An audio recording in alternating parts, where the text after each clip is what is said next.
Caller, do we have a roll call, please? Mr. Snell. Here. Mr. Schellenberg. Here. Mrs. Piper. Here. Mrs. Voorhees. Not present. Mr. Gilmore. Not present. 3 of the 5 are in attendance. Could I entertain a motion to set the agenda for tonight? Thank you.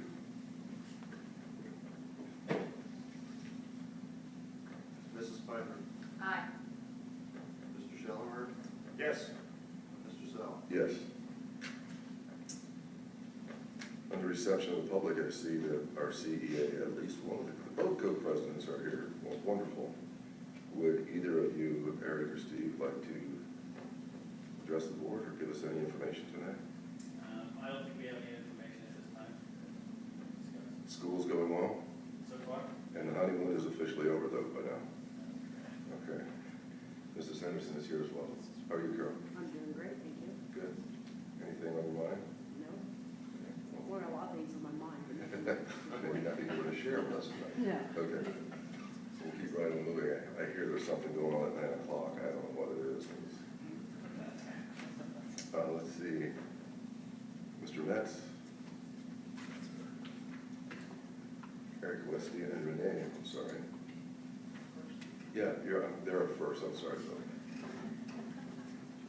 I'm gonna hold the PowerPoint. Sure. If you don't mind. That's great.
Okay, my name is Eric Wasey. I'm a school counselor at Slana Primary School.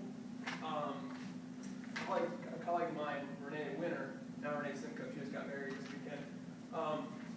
We started this project, this event that we put on twice last year called Parent University. It was Renee. Renee kind of spearheaded it. She did it at her school in Indiana with some great reviews and some positive feedback. So we thought that we would start it here at Slana. We combine both schools, the elementary schools and the primary schools together. So what is Parent University? We first had it back in November for a couple hours. It's a series of parenting workshops aimed at parents and guardians of our kids and our students, primary age and elementary age, so K through 4. And in Parent University, we had professionals from the community, from the Slana and local community, come in and they provided workshops to some of our parents and guardians, just to kind of empower them and improve their parenting skills. As you can see up there, those are some of the original presentations that we had. We had a presentation on anger management by Dr. Aaron Kuhn. We had a presentation on how to raise responsible children from foundations, how to communicate with your children, also from the foundations. We had a couple working parents from the community, and they talked about how they kind of balance kids and sporting events and working and all those good things. We had another presentation from foundations to talk about correctly disciplining your children if there is such a thing. And then we also had LACA, which used to be the old sources. They came in and talked to some of our parents about family budgeting. What kind of attendance did you get there? I'll get there in a second. I'll explain that. We knew we had to get the parents in somehow, so we kind of enticed them with a pizza dinner. We ordered a bunch of Little Caesar pizza. We also provided childcare, and we also asked for some support from local businesses for door prizes. So all the Parent University participants walked away with a door prize that night. Why Parent University, or what's the significance? Well, we definitely try to increase parental involvement. You know how important parental involvement is for a child's education. We were hoping to empower parents and guardians to just improve their parenting skills. You know, they can improve their parenting skills. Kids are happier, they can be more successful at school. Hoping to improve academic achievement and overall improve their personal and social development. We also wanted to connect our parents, our kids and their families with some helpful resources in the community. We have lots of resources here. We wanted to make sure they knew about them and could be connected with them and hopefully work with them from then on. And then also, we kind of want to toot our own horn a little bit and we want to promote our school counseling programs to kind of say, this is who we are, this is what we do with your kids, and kind of just make sure they can kind of put a face to a name. So how was the first Parent University? Overall, I think it was a success. We had 18 adults attend, and they were about 26 kids, so a total of 44 people. We were definitely hoping for more people, but it was the first shot, so we were just kind of happy that we got some people to show up. And so at the end of the Parent University, we passed out a survey just to kind of get their feedback on some of the presentations and what they thought about the overall program. And the big takeaway was this question where he said, I've learned at least one new technique or piece of information to assist me with my children. And out of the 18 adults that responded, I believe it was almost 90%, said that they strongly agree with that statement. So they all took something away, or most of them, almost all took something away. So we knew we had a good start. We wanted to continue doing it again. So we asked the 18 who attend, are you interested in attending future Parent University workshops? And out of that 18, almost 95% said they were interested. They're interested again. So we knew the need was there to put on another one in the spring. So that led to Parent University Part 2. And that took place at Salina Primary also on April 11th, 5:30 to 7:30. We decided to kind of keep it a little more simple. So we simplified it by offering the one popular topic that seems to stick out to the kids and their parents. And that was Dr. Aaron Kuhn. And he presented a presentation on how to best handle anger management with kids. Also, to kind of get more parents to come in, we decided to add some different components to it. We added an art, music, and literacy showcase component. We thought if the parents would see some of their kids work or see the kids perform, they'd be more likely to come in and stick around a little bit. So we had the kindergarten and first grade, they shared some of their writer's workshop stories that they've been working on all year. Our second and fourth grade, they presented an art project, and our third grade put on a riveting recorder performance. Once again, we provided a pizza dinner for the participants, offered childcare again. By childcare, I mean parent or teachers who volunteered to help us out, and then we gave a door prize once again to all of the people who came. So how was the Parent University Part 2? Well, 54 adults attended, and 163 children attended. So that was a total of 217. Quite a jump. We were definitely happy with the bigger turnout, and we just felt like we feel like we need to fine-tune Parent University events in the future. That is to find the good balance of not necessarily making it all a student showcase, but somehow getting the parents in and excited for them to come in and see one of our community presentations. One of the big takeaways for this one was, again, we asked, I learned at least one new technique or piece of information from Dr. Kuhn to assist me with my children. And of the 54 adults who attended, I believe that it's 43. Yeah, so a big percentage. So once again, they took something away from it, which is what we were hoping for. Another question that we asked in our survey at the end was, I'm interested in attending future Parent University workshops, art, literature, and music showcases. And over half of the parents strongly agreed with that statement. So they're definitely interested in Parent University, and something that we'll continue to do going forward. So I put together some pictures here just to kind of give you guys a better idea of how it looked. We've got our pizzas there. There's Dr. Aaron Kuhn presenting in our cafeteria to some of the parents. That was our turnout. So the parents came down, we fed the kids and the parents together. And then what we did once the meal was completed, that's when we kind of released the kids up to the gym area where they could kind of run around and play. And they also went to the library where we could color and get some homework help and watch a movie at the same time. Here's some more pictures. There's the kids in the library, and there's the kids playing in the gym. These are some of our projects that we put on display. On the left is some art projects, I believe, in the 4th grade. On the right are some of our 1st grade writers' workshop stories. And then here's the recorded performance. Blew the roof off, like I said. Parents were really impressed. The kids did a great job. And those are our door prizes. Like I said, we contacted a lot of businesses in the community, and they were very eager to donate some prizes, and parents were very, very happy to each walk away with something. Now, our next parent university is scheduled for November 15th. We try to find a time of the year where it's not too intrusive to some of the sporting events and things going on. So we look at the district calendar, and that's the date we kind of put in tentatively.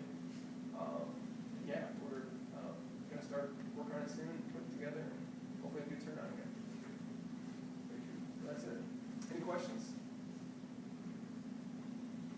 I guess my had a question. How do you get the parents there that need to be there? Well, we sent reminders on. We sent little pieces of paper that you can kind of sign up, and from there we made phone calls. Now, they weren't all responsive to our phone calls, but we tried to call them and make it a point to call the parents that we definitely wanted there. We also made it a point to some of our families who are currently working with foundations, some of those other agencies. We kind of put a bug in their ear a little bit and said, hey, can you kind of push them towards coming? And it was working. What's that? The food was a help. Oh, yeah, definitely. Yeah. You offer food, anybody will come. I guess I could add here, part of how this came about too is we continue to have parents come in and looking forward and asking for our help and support. And it seems sometimes when we're working individually with parents, they ask a lot of the same questions from parent to parent. So we wanted to try to consolidate some of the help and support that they were asking from us. So, when we went back and looked at our attendance, we felt like we really had some parents that were looking for our support and help. And I think we attracted those people. I think it would be our goal that we just get better at it every year. These guys did an outstanding job. We're very proud of them. And I think we made it a safe environment for them. Nobody felt pressure. It wasn't one-on-one. It was a larger group, and they did a really nice job with planning it. And the teachers all helped out with the taking care of the kids, so the parents could actually participate and listen and learn, and it was really good. That's a good point. We don't want to single anybody out just saying like, you need to learn how to discipline your kid in a good way, so you need to come to this. We kind of communicate it as we're all parents, no one's a perfect parent, just come and learn something, come get a free meal at the same time, and hopefully take something and learn and use it.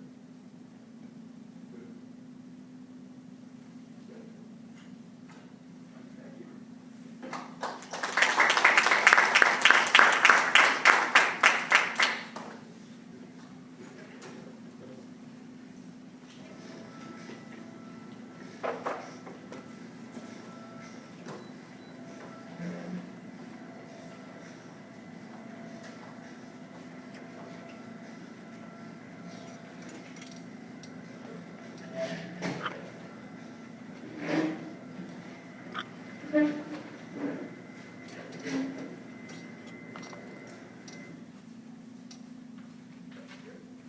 Okay, I'll give a little bit of background. I'll let Stephen and Renee do most of the talking here with our job training program.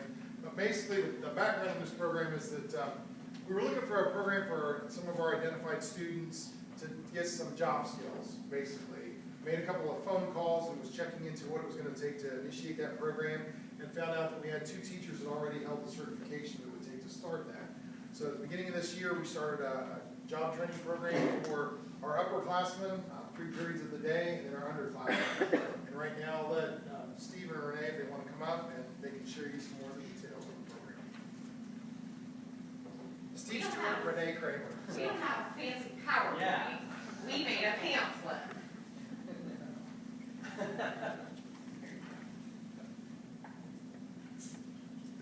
You are so welcome. So- Yes, Notice the great photography. absolutely. All right. Well, like Bill was saying, you know, myself, Deb Meyer, we already have the transition to work endorsement to our teaching license, and I had kind of done this job training. Well, we've been doing job training since I've been here for 8 years. I think I've held the endorsement now 4 years. And we were always kind of limited to just 1 or 2 periods at the end of the day, and it doesn't really give you a lot of time to work with the kids, line up good jobs to go do, learn some good skills. So, got with Phil, and it's kind of taken off. So, like he said, we have juniors and seniors in the afternoon, freshmen, sophomores in the morning, 3 periods in each session. So we can really focus on finding some employment, or at least building some job skills. We do a various, we have all kinds of different jobs that we do at the school. In the morning, just for an example, the freshmen, sophomores, the idea is to work on some of those skills in the morning, what I call soft skills, you know, being on time, being respectful to your supervisor, following instructions, not getting mad and storming out, because it's not gonna happen on a job. You know, those sort of things don't fly. And a lot of these kids don't really understand that. So, and then the intent is, once they kind of see what the world of work is like, then in the afternoon we go to different places out in the community to do kind of what we call these community. If you're in the transition world, it's kind of what we call community-based assessments. It's a way to see what kind of jobs they like. If this kid's more mechanically inclined, or if this kid is more like service hospitality minded. And it's kind of a way for them to try a lot of different things out. We go to the Miller Place, and some of the duties we have there with the kitchen, and they talk to the residents, they clean, but they talk to the residents too. Like the residents love to see these kids come in, and it's really neat to see them kind of talk to some of those residents, and they start to know them by name. So it gets them to interact with other people besides what they're used to. They know all the animals and their Oh, yeah, names, yeah. yes. Yeah, the animal, they have a cat, a resident cat, dog, 2 dogs. See, yeah, I started to know now too. They're pretty fat little healthy animals. Yeah, the one is, they all mention how long so. How many kids do you have participating? 10 per, 10, 10 ninth and 10th graders, and then 10, 11th, and 12th graders. That's plenty, actually, because these kids are in need of a great deal of help and one-on-one attention. Any more, we would be doing a disservice to them. And the 11th and 12th graders, you're trying to actually get job placement. Absolutely. So part of what we do, once, as you may or may not know, in the world of special education, intervention specialists, whatever, when a kid is 14, or a student's 14, there's a really big push right now for transition. What these children are going to do after high school, how are we going to get them a job? How are they going to work? Some of these kids have ideals that are here, and really, what can we do that might be related to what you think you can do, or what other directions can we go? So what I do when they're 16, or Renee, or actually anybody in high school can refer a student to BVR, which is the Bureau of Vocational Rehabilitation. And so I work hand in hand with them, and now that we have a dedicated office space, anytime we have a meeting, they come in, we have a meeting with the student, the parent, and with their job coaches and things. And so they'll be able to take them to other businesses that we can't necessarily get into. And they've had kids go to JR Manufacturing, Paulette, Ferguson, some of those places. But usually to be employed there, they gotta be 16 or older. So that gives them ample time as juniors and seniors. Say they wanted to go do one of these community-based assessments, BDR comes in and they'll leave during that afternoon session. So it gives the student plenty of time to do that opportunity, as well as allows BDR to come in and have time to go take them and work with them during the day. The BVR also takes them throughout the summer and once they graduate high school, which is something that we can't do. So they will stay with them for life. So they'll have like their summer work program they can only do for 2 years. But the whole idea behind BVR is to find employment for them. How about their credit requirements at the school? How does that work? How they get mapped? Well, they're still, we have 7 periods a day, so they have 4 periods. 4 periods that they get their core subject. So really, it's like an elective. And it does, and to be honest, those juniors and seniors, they kind of run out of electives to take by the time they're that age anyway. What kind of credits do they get through your program? Just elective credits. Okay. Because they have their 4 core subjects. They have their English, their math, social studies, and science. So they have room for their core subjects. That's how we made the program. And then the other 3 periods are for their electives, which is with us, where they're learning their job skills. Which will be 3 elective credits. Yes. And your benchmark for success is gainful employment? Yes. Yes. Yes. Okay. And that was going to be my next point. Like I said, right now I have one student that goes to work every day at JR Manufacturing. His parents come pick him up. He leaves, goes to work. He's getting credit for the class, much like CBI is. Only it would be a special education version of it. And then I have another student who's going to be starting tomorrow and Thursdays now. She'll be going to Salina Manor to work. And so I'm in communication with our supervisors at work. There's a rubric we fill out for how well they do on a job, everything with respect to the supervisor to industriousness, just getting your work done and just keep on going. But I would like to mention, we also have it set up to where our students, one student from each session works in the cafeteria during lunchtime. So we have it set up where the ones that are in the morning session, or the younger ones, are working during the junior-senior lunch, and vice versa, so the junior-senior. So, and I have it set up to where it's I just have a volunteer. Who wants to do this month? Because we'll be trading jobs each month. They come in, they clock in, they clock out. So when they do the cafeteria business, it's like they're getting overtime. Because it's outside, it's not within that 3-period time frame. But Mr. Metz just sent out an email, and it was fantastic because we have 2 students that it's just been remarkable that they've stepped up to work in the cafeteria, and they have been phenomenal. The young boy that I have in there that's in the morning session, I've seen him, he's a totally, I wouldn't say he's a totally different kid, but he has matured so much from last year. He's wanting to go work in the cafeteria. So he does his session, or I think it's A lunch he works. But then he's like, can I come back in for B? Now, at first I was like, well, is he trying to get out of IE? You know, what's he trying to do? Is he trying to get out of this? But come to find out, the ladies that are in the cafeteria say they're just doing a fantastic job. They enjoy having them in there. And then the other girl that I have that comes in and works, that's for the junior seniors, they said, and I never would have expected her to be, I don't know, what do I want to say, she's a bit of a problem child maybe. You know, administration knows her name, let's put it that way. And so, I guess a frequent flyer. But she's starting to kind of see what it's like, you know, to be successful, to feel like she's accomplished something. And she's actually the one that will be going to Salina Manor and working. So I think there's some really good things coming out of that. And I don't know what else I can say. We're proud. Yeah, very It's proud. great. It's fantastic.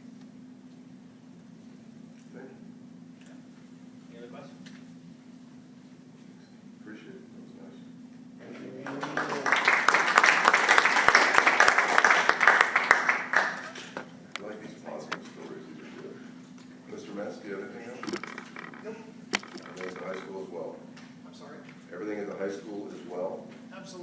Yep. Moving on, then we need to approve the consensus agenda. I'll move that. I'll second. Thank you.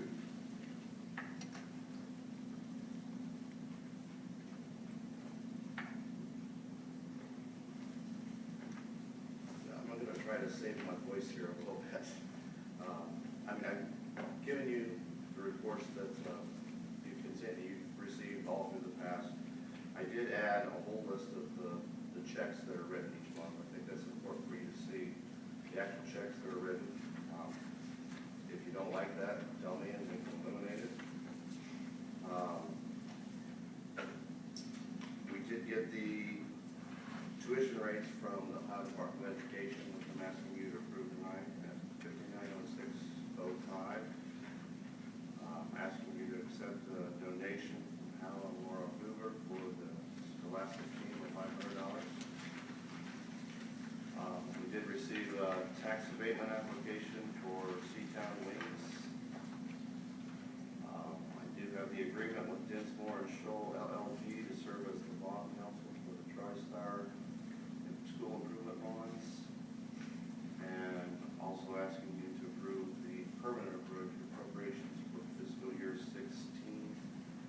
I will say there is not much change from the temporary appropriations which you approved, I believe, in either late June or early July.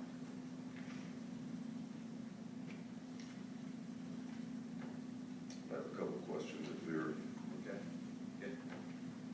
looking through the attachments, Mr. Summer, one was, I'm sure this is easily explainable, but attachment 2, general fund, current available balance, $12,205,000, correct? Correct.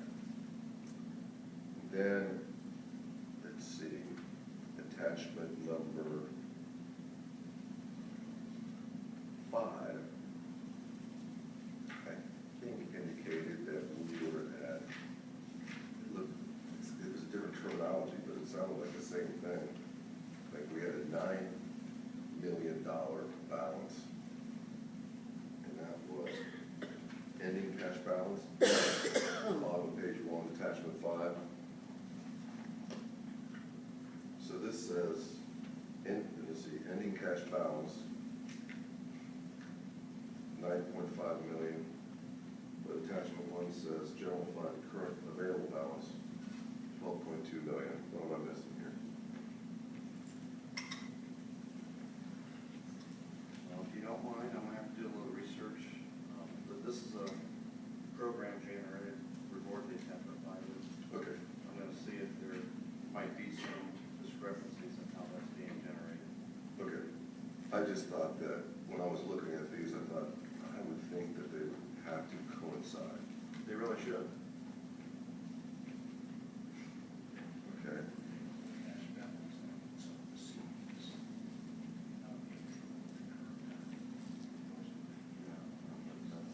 Other board members, questions on the treasurer's report, just hop in here. I've got some other things, but, let's see, was attachment 4 your summary of checks? Is that Yes. correct? That's correct. Okay, and I guess never seeing them before, it was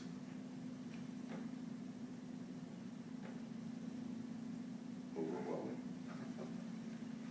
So, when there's a check cut to, a person with really no explanation, it kind of generates a question. And I know we're not gonna take all night going through all of these, but it makes me wonder why certain teachers getting $61 and other ones getting $500. I mean, I don't know if those are supplemental contracts that they're getting a part of or what that would be, but. The $200 amounts are usually always the optical reimbursements. Those around $60 and $50 many times are reimbursement for them going out and purchasing classroom supplies. Okay. All of vouchered and receipts and everything are, Yes, I mean, if you have any specific questions about anyone in particular, don't hesitate to Okay. give me a call. let's see, improving teacher quality, is that in the superintendent's report? There was a check cut for improving teacher quality, I just didn't know what it was, and I don't remember if I put down what, it's 590-9916, I just never heard of it before. What number are you Improving thinking? teacher quality is a grant funds. Okay. So, the line item says 590-9916, but I'm sorry, I don't know which attachment that would be. So that's a grant that we use to, what do we pay teachers for here? Is that like tutorial things after school or something? Study tables? State Support Team 6, that we receive grants to send teachers for training. Each of these have a account code, right? Correct. And they all go into the account that we've appropriated in our annual appropriation. Right, correct. Yeah, here it is, I'm sorry, this is on page 3. Are you on attachment 5?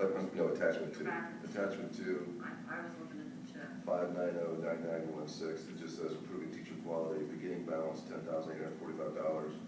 Current available, it's got minus $11,252. So I wondered why we were at a deficit and just what it was for. So we're waiting for grant money to come in? Yes.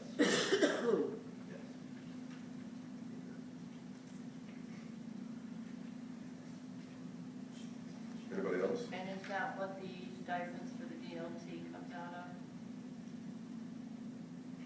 That grant money? Or is that separate? That might be titled. That's, okay.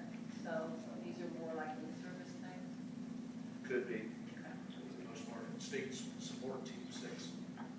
Well, And- On your first question, Mr. Sell, I can't explain it, but it's done that ever since I've been on the board. Those two figures have never, The current balance and the ending balance? the two different documents Yeah. like that have It's always. $3 million off. Like I said, let me do some Yeah, pushing on I- the side and see. if Okay. can- I don't know if it was ever explained or if I was just thinking, I don't understand the accounting system very well. But, I always wondered why, again, the bills, checks written were always more than appropriated for the month. Those things always kind of, it's like, those don't make sense, I wouldn't do that, I'd get a number graph chart, but when I've asked, it's been satisfactorily explained. Okay. I also had a question on whatever Title VI is, we had an expenditure for $650,000. Just wondering what that was. I feel like, Well, this is attachment 2 that you're talking about. is that what it is? I'm sorry, I didn't write down the attachment number. I think it's later than that, though. Was it a monthly expenditure or a year-to-date? I think it was year-to-date, but I mean, you can check on that, I get a little bit, but just I wonder what the rule is Title VI.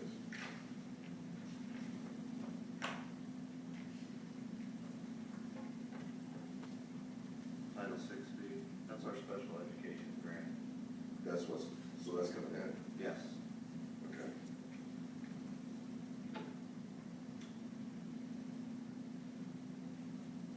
All the general funds have a 200 number, right? In helping your Kevin, accounting now. did you catch that? Am I correct? She asked if all general funds 200. No, the general fund is 001. 001. 001. First Okay, three. but there's 200s and what, 300s are supplemental? Not Two- supplemental 200. activity funds. 200 accounts are the student activities, Yes, okay. and the 300 are administratively managed activity accounts. And maybe, sometime for their benefit, we just have a little in-service on. I wish you guys all had this stuff so you could have the fun with us. Because it But is, it all fits within, unless there's a negative, it all fits in within the budget that we appropriate each year. Yeah, when you get to the third page of that attachment two, which is just a monthly report of the fund balances, beginning balance, the monthly receipts, monthly expenditures. There's a lot of negatives at the bottom, and most of that is the federal grant dollars. When we spend the money during the month, we request the reimbursement at the end of the month, so they're showing up as negatives right now, but we will get the money back. Oh, I had another, I saw that, like senior classes have money in an account. But I think in the summer, we had a discussion that they couldn't carry money over for like reunions and whatnot. So what happens to that money? It says class of 15, class of 16, class of 17. Does that go into the general fund?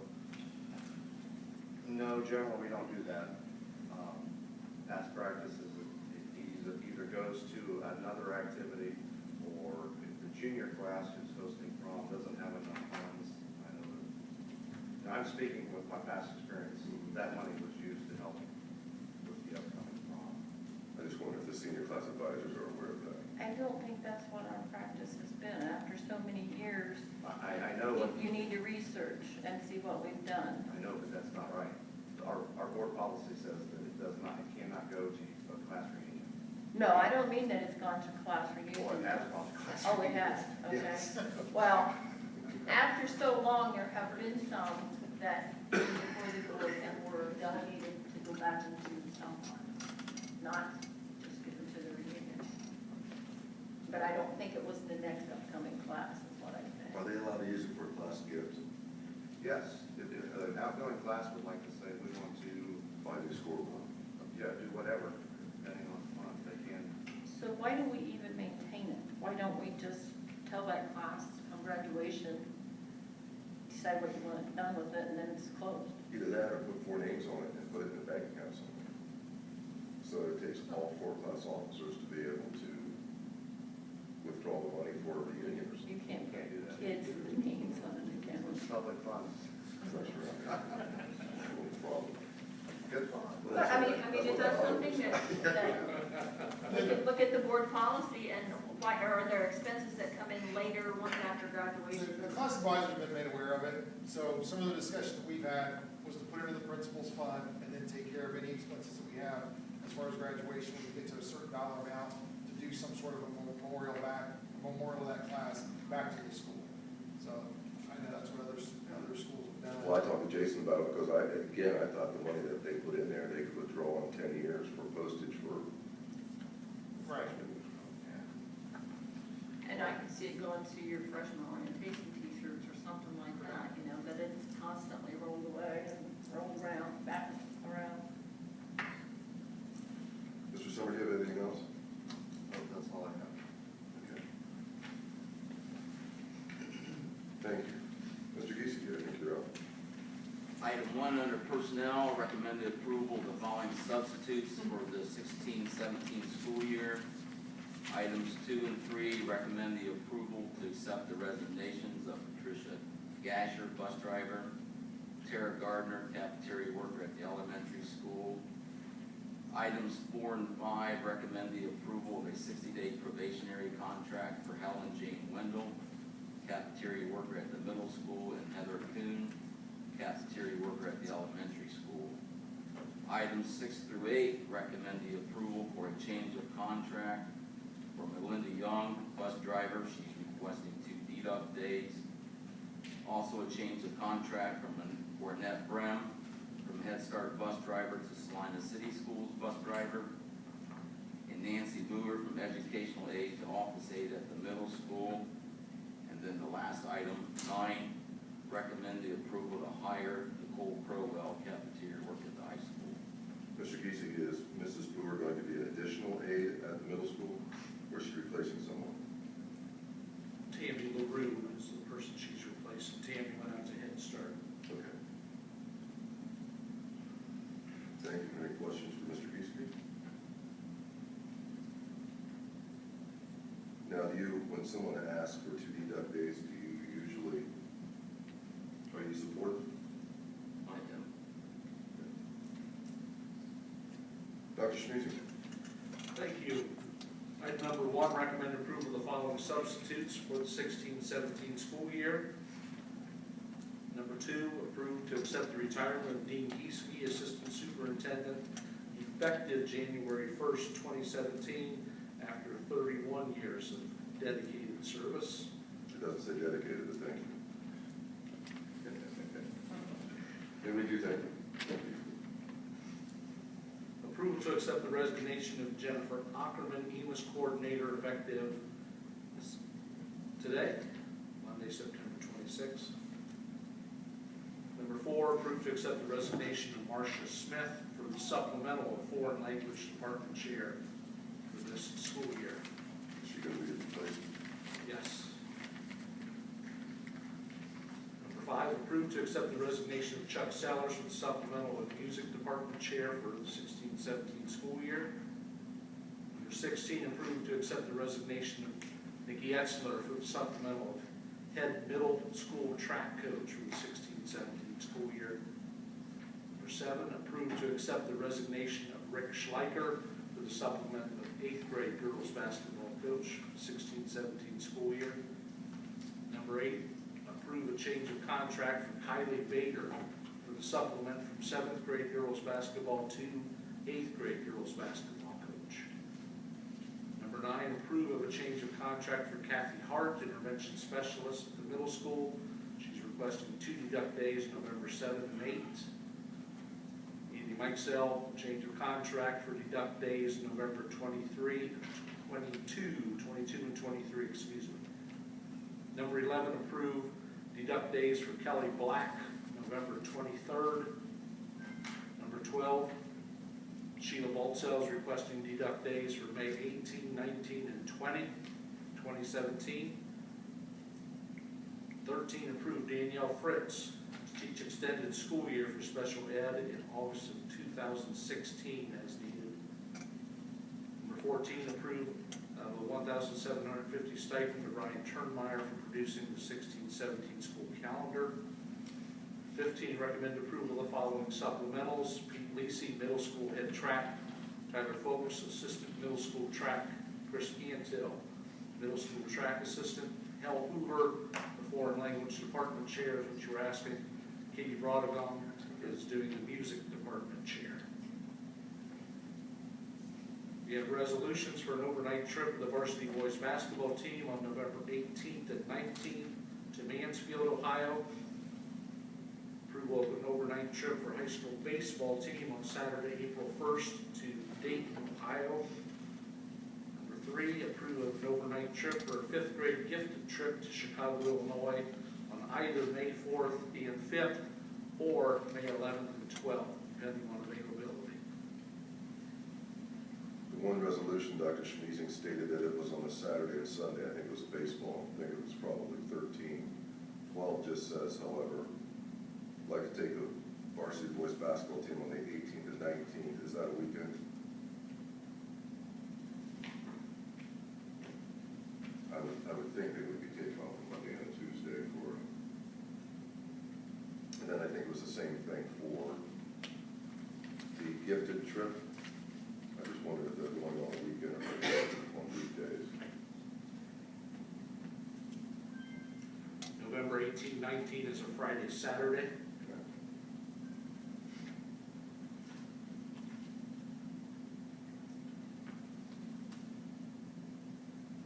May 11 and 12, that's a Thursday, Friday.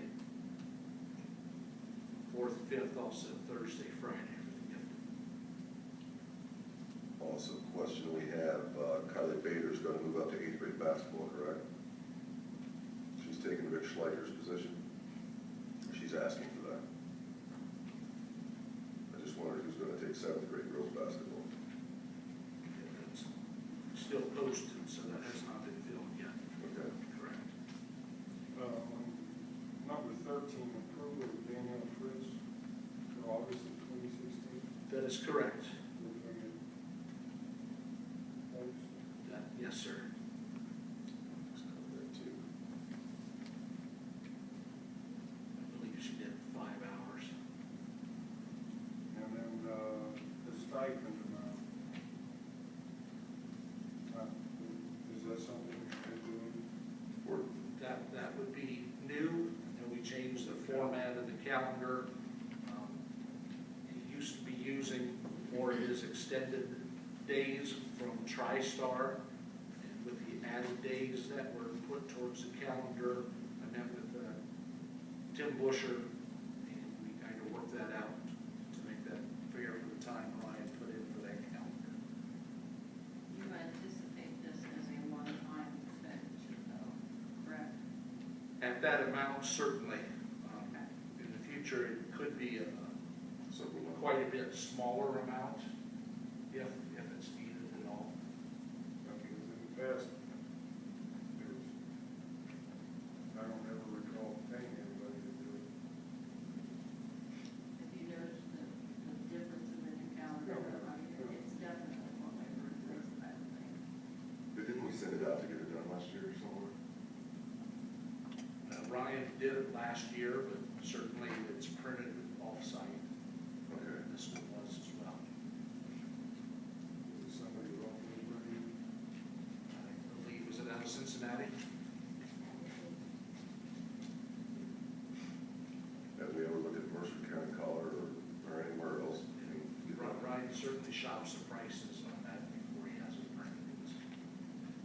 Okay. I was wondering also on resolutions number 5, do you anticipate that this will become a supplemental position? I know there's a volunteer right now. I am not foreseeing that. Phil, I don't know if you have any comments on that. We haven't read that far yet. Yeah, as it stands right now, it's not. I think it's kind of like the FCA. It's just a group of kids that they started doing some leadership stuff, and then they wanted to bring it into school and offer it to others, so they look for the advisors to do it. But they're not a large fundraising The, organization. I'm not sure of the exact title of the position, it's kind of a pep club, spirit group. That started out as a volunteer, yeah, that started out as a volunteer position and then was requested to be added to the supplementals as well. So that's why I'm asking. Like I said, it's brand new, and we talked about what, for sure what they're looking for. Time involvement, would you say is close to some of the supplementals, or is this a smaller? There are 5 or 6 students involved currently, so I guess if it would grow to 50 students being interested, that's what I'm saying. Basically, they just want to be able to open an activity account. Okay. Who's the advisor? Aaron Bowser. So did you say it's like associated with Fellowship of Christian Adventist? Not associated with it, No. they meet, that's in a similar Okay. organization. Is it like national?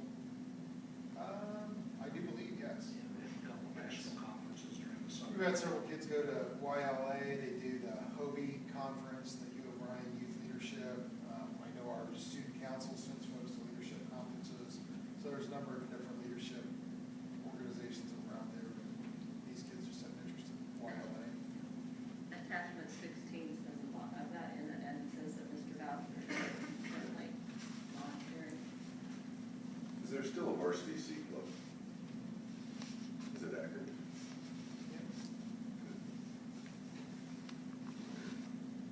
Item number 4 under resolution, approve to spend $39,526.03 for security cameras. That would be for the primary, the elementary, the intermediate, and the middle schools. Also requesting $75.50 for 3 servers from CNT for this project. The 2 different amounts, is that because it's 2 different? One's for the cameras and one's for the servers. Okay. And Keith Budorf is here if you have any questions. That was an attachment there. Certainly goes along with building security, updating.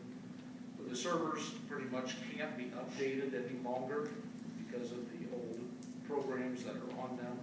So that was the reason that we need the new servers for the higher quality digital picture quality that we would get from the cameras. So will the high school have a new server as well? No, high school will stay with their existing DVR system. Is it adequate? Our camera system? Yeah. Adequate? No. No.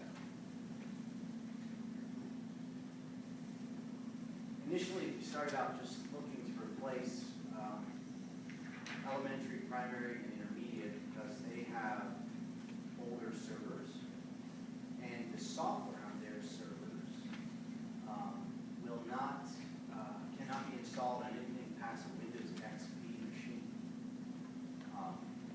So when I brought that issue up to Mr. Beasley, we began to look for a replacement. At an admin meeting last year, the administrators from those buildings began to say they kind of needed some more cameras also. So we began to look at sort of a bigger project, providing more cameras in the buildings, and then also what kind of server and what kind of software it'll take to support the better cameras. And that's how we came up with basically 47 cameras with the software and the licensing and the warranty, cabling, everything it will take to get them up and running, except for installation. Our maintenance crews will make the installation. You know how many cameras there are in the high school?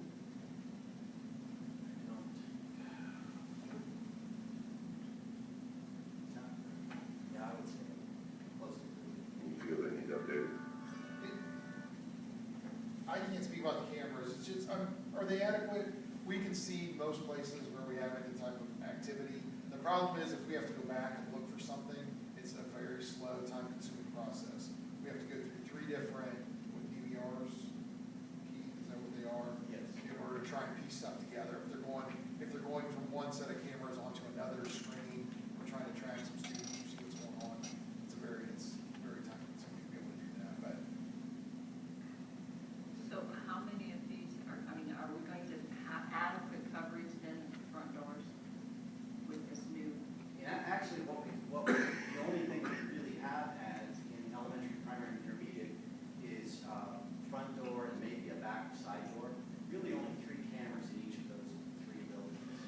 And so this will give us coverage of most of the doors, plus some coverage in the hallways as well, so that they can see things coming and going. At the same time, Mrs. Esselstyn at the middle school discovered that she has 8 sort of holes where she can't see. To see the software that runs her camera servers is actually the same software that we're looking at for this.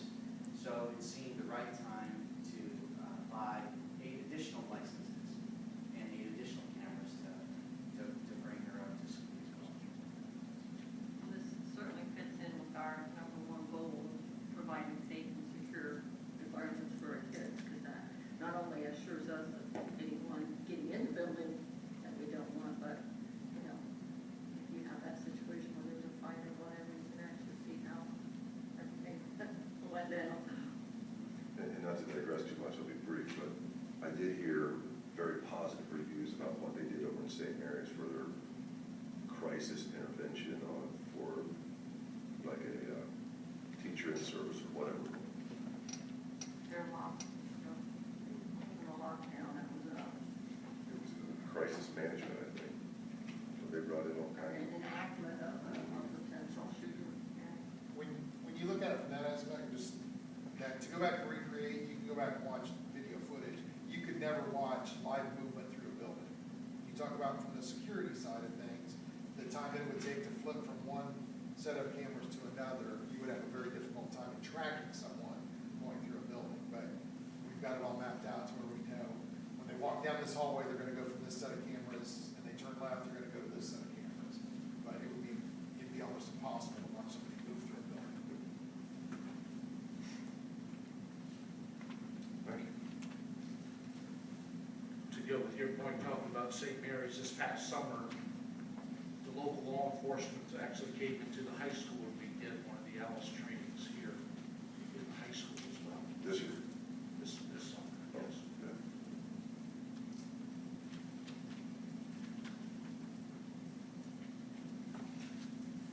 Where are we? The Head Start report is attachment number 17. Under TriStar, to hire Rob Manker for the adult education to teach basic adult machining classes. Rate of pay is $1,500 per credit hour with all those expenses reimbursed by Wright State University Lake campus.